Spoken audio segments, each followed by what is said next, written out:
Hey, handsome boy, can you see yourself? Who is that? This is Mr. Blue Boy.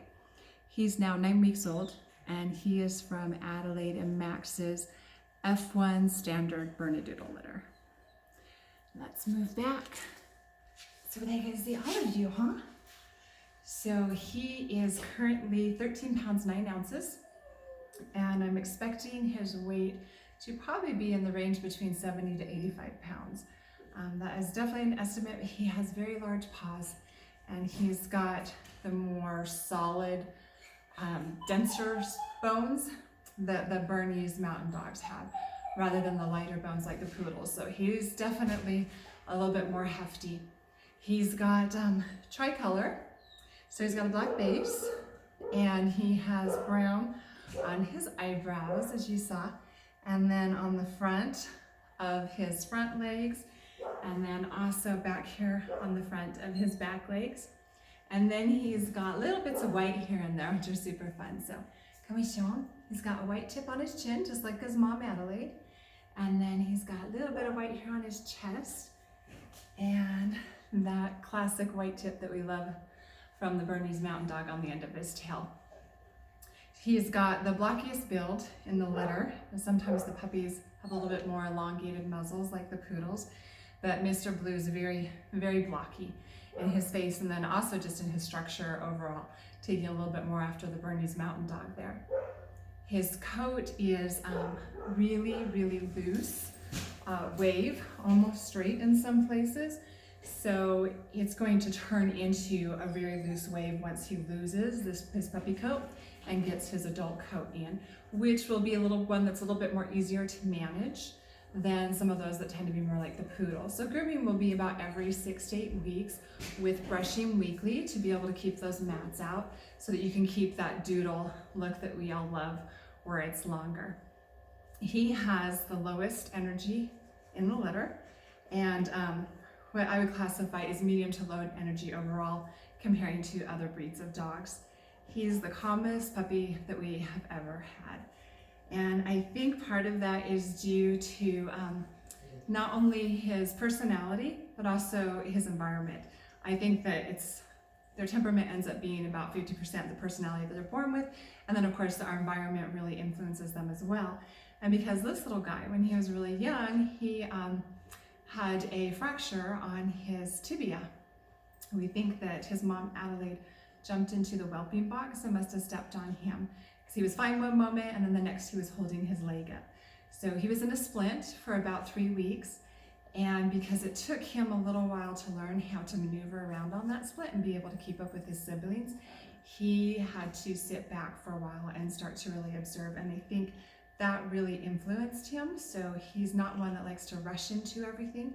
He's much calmer about everything in life, where he's okay to sit back and content to watch for a while before he goes and checks it out. So it's great because he doesn't just jump all over everything and have to be in the middle of everything. He's just much more content to either be chilling out by himself or just chilling out really calm right by your side.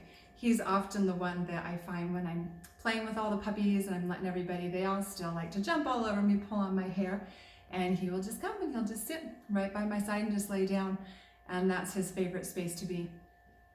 So what else should we tell him about you? Oh, that the healing on the tibia, completely healed faster than what we thought, which my vet said probably would happen just because he's so young and puppies heal fast. So we were estimating about 4 weeks, but he was already walking on it and not even using the splint within 2 weeks. So he had a complete heal, and we're not expecting any complications with that in his future. He is very, very observant. Again, I think part personality, part the environment. And so he's got super good eye contact and really pays attention when I'm working with him to see what I would like him to do. So it's made him really easy to train in everything. He picks up on it really fast. He was one of the first ones to use the litter box, for instance, right away as soon as that got introduced, and went and used it consistently every time, while some of his siblings would have accidents outside, which is normal. And so I was really impressed and surprised how quickly he picked that up. And that's how he's been with pretty much everything. He has been raised using puppy culture. So we have worked with him on being able to hang out with time in a crate. We're always there. It's not punishment. And if they start crying, we do let them out.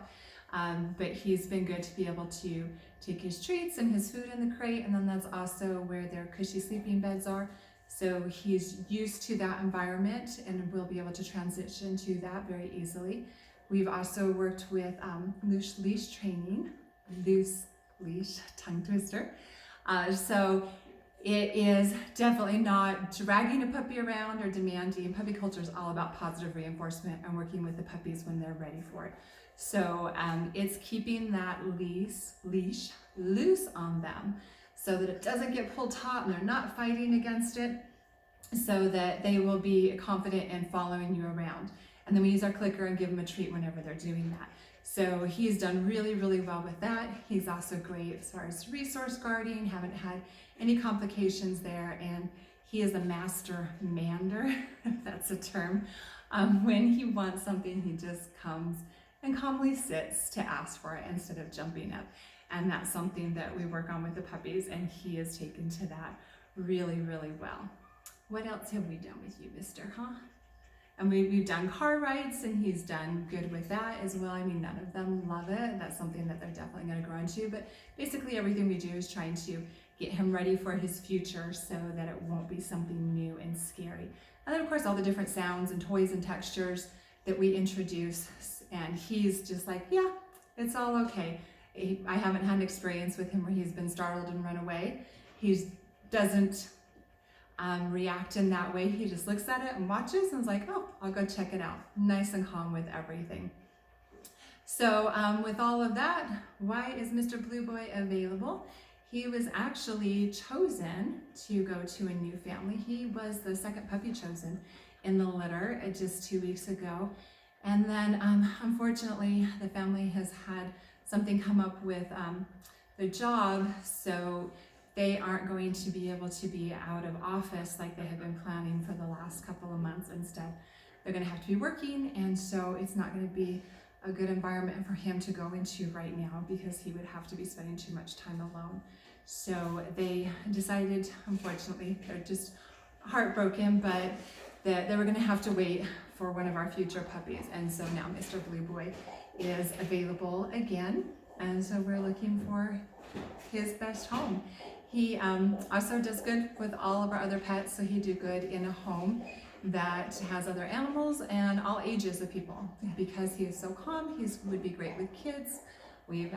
He's got to experience little people, and again, wasn't jumping up all over them. And he's also got to experience pets. We've got horses and chickens, and being able to see different dogs. And even if he gets around, sometimes our adult dogs will get bothered by the puppies, and they don't snap at him, but they'll growl at him to let him know. And he doesn't get startled by that. He just knows, okay, and he moves on. And so that is Mr. Blue Boy. Let's see again. I know it's hot, huh? Look at those eyebrows. Hi, handsome boy.